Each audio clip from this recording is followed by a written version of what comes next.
اسلام ایک ایسا منظم مذہب ہے اور ایسا شاندار مذہب ہے کہ جو ہر ایک کے لیے نرم گوشہ رکھتا ہے۔ تو اسلام نے اس بات کی اجازت دی ہے کہ غیر مسلموں کے ساتھ تعاون کیا جائے، نہیں تعاون کر سکتے ہیں۔ واجب صدقات کے اعتبار سے تو نہیں کر سکتے، جیسے زکوٰۃ ہے مثال کے طور پر، صدقہ فطر ہے، اس اعتبار سے تو نہیں کر سکتے، لیکن ویسے نفلی صدقات کے اعتبار سے مثال کے طور پر کوئی اور کسی کی شادی ہو رہی ہے، ساتھ تعاون کر دیا، اس بات کی اجازت دیتا ہے نفلی صدقات کے اعتبار سے۔ لیکن جو ان کے مذہبی تہوار ہوتے ہیں ان کے اعتبار سے ان کے ساتھ تعاون کرنا ہرگز جائز نہیں۔ ہم الحمدللہ مسلمانوں کے ملک میں رہتے ہیں، تو ہمارے ملک میں تو ایسی کوئی مجبوری نہیں جس کی وجہ سے ہمیں اس بات کا خطرہ ہو کہ اگر ان کے تہوار میں شرکت نہ کی جائے تو ہمیں کوئی نقصان پہنچ سکتا ہے۔ الحمدللہ اللہ تعالیٰ نے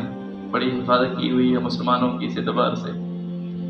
لیکن اگر کوئی آدمی ایسا ہے جو غیر مسلموں کے ملک میں رہتا ہے اور وہاں ان کے ساتھ کاروبار میں کام کاج میں شرکت اس کی ہے، اور وہاں اس کی ایسی مجبوری ہے کہ اگر یہ ان کو مبارکباد نہیں دیتا ہے یا ان کے اس تہوار میں شرکت نہیں کرتا ہے تو اس کی جان کو خطرہ ہے، اور واقعتاً معاملہ ایسا ہی ہے یقینی طور پر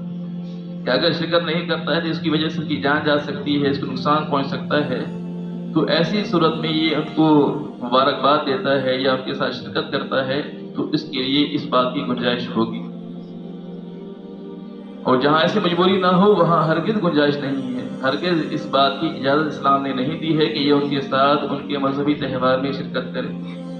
اگر وہ اسے کوئی چیز پیش کرتے ہیں، کھانے پینے کی چیز پیش کرتے ہیں، تو اس میں دیکھیں کہ اگر وہ غیر مسلموں کے ملک میں رہتا تھا اور وہاں کوئی چیز پیش کرتے ہیں کھانے پینے کے اعتبار سے، اگر وہ حرام چیز ہے تو پھر تو اس کو استعمال کرنا جائز ہی نہیں ہے، اور اگر وہ کوئی حلال چیز پیش کرتے ہیں تو فی نفسے ہی چونکہ وہ حلال ہے اس کا استعمال کرنا بھی جائز ہوگا۔ لیکن یہ بات یاد رکھیے کہ اس کو جائز سمجھتے ہوئے نہ استعمال کرے کہ یہ سمجھ رہا ہو کہ ٹھیک ہے کوئی بات نہیں، دل سے راضی ہو اس بات پر، دل سے رضامندی ضروری نہیں، بلکہ دل سے رضامندی نہ ہو، دل سے اس بات کو ناپسند کرتا ہو کہ میں ان کے مذہب میں ان کے مذہبی تہوار میں شرکت کر رہا ہوں یا مبارکباد دے رہا ہوں، ناجائز سمجھ رہا ہو، برا سمجھ رہا ہو، دل میں اچھا نہ سمجھے، کیونکہ اسلام نے اس بات کی اجازت نہیں دی ہے۔ تو اس صورت میں ہے کہ اس بندے کی مجبوری ہی ایسی ہے، اگر شرکت نہیں کرتا ہے یا مبارکباد نہیں دیتا ہے تو اس کو نقصان پہنچ سکتا ہے۔ تو دونوں باتوں کو الگ الگ سمجھنا چاہیے۔ اسلام نے جس چیز کی جتنی اجازت دی ہے اتنا ہی رکھنا چاہیے، اپنی طرف سے اس کے اندر گنجائش نہیں ڈھونڈنی چاہیے۔ ایسا نہ ہو کہ اس مسئلے کو سن کر ہمارے مسلمانوں کے ملک میں بھی لوگ جو ہے اس کو شروع کر دیں کہ غیر مسلموں کے تہوار میں شرکت شروع کر دیں کہ اس سے ہماری بھی گنجائش ہوگی، یہاں اس بات کے گنجائش نہیں ہوگی۔ اللہ تعالیٰ ہمیں صحیح سمجھ عطا فرمائے اور اسلام کے مطابق صحیح سے عمل کی توفیق عطا فرمائے۔